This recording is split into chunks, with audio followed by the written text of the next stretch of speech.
Hello, my name is Preston Smith, and I'm currently participating in the asynchronous informative competition. Whenever you or a family member want to look something up or simply fact check something, one might often say, let's Google it. But just think about it.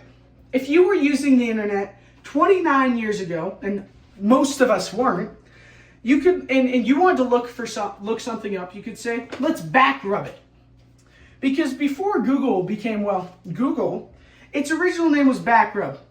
And that name, unfortunately, or fortunately, lasted only for around a year before transitioning to the name Google. The name Backrub came from one of its main purposes: to rank and analyze websites based off of their backlinks. Using a search engine in 1996 might look like this.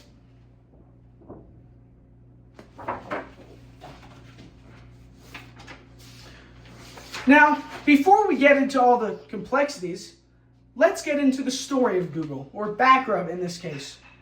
It all started when Sergey Brin and Larry Page were fellow classmates at Stanford University.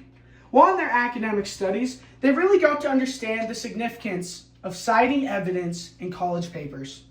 And according to FeedDo, quote, they created PageRank based on the same notion, where one can estimate the importance of a website based on its incoming links. They created a search engine with PageRank as the backbone, end quote.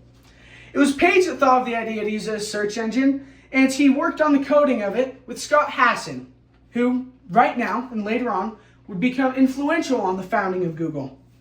They even housed the first Google computer, which was comprised of multiple hard drives, inside a box made entirely of off-brand Lego bricks.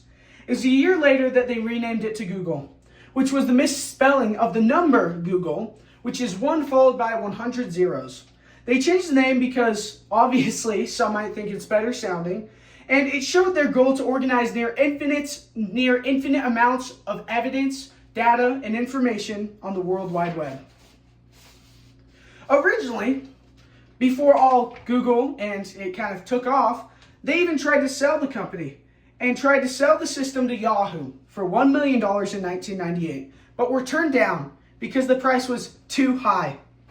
Google was originally working on Stanford's computer services, but it regularly overloaded the servers because of the high use and Google was kicked out by the IT department. They then moved Google into a garage of one of their future employees. They moved around a lot into many locations before finally settling in to Mountain View, California. Their current location is around 1 hour southeast of San Francisco. In 2000, Google launched its advertising program. They also, which they've changed a lot, and has helped many people advertise for their business throughout the world. And according to FeedDo, quote, Google follows a certain trend. If you can't build it, buy it, end quote. They have branched out from just being a search engine to all sorts of different areas and entities. They bought Android, they bought YouTube, and they bought Google Maps. Of course, Google Maps wasn't called that when they first purchased it. And those are just some of examples of the companies that they purchased over time. They later launched Google Chrome. They also ended up changing the name of Google, which is the company that owns all of those entities, to the name that it currently resides in and that you can find on the stock market, that is called Alphabet Incorporated. Though they retained the name Google for the search engine and also for many of the other entities, properties, and applications, as they say, the rest is history. Sergey Brin and Larry Page have come a long way, and so is their little brainchild Google, as we know it now. And even today, Larry Page and Sergey Brin are still very involved in that application that we know now as Google.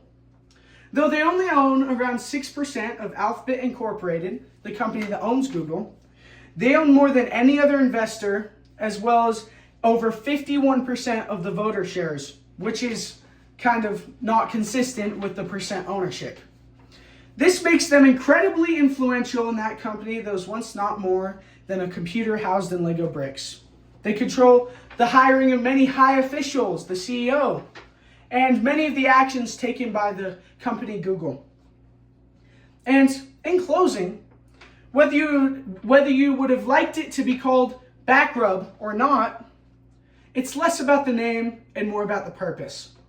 Because in reality, it was those three and many others that have changed the world, whether for better or for worse, in our daily lives and just whenever we use the internet. Thank you.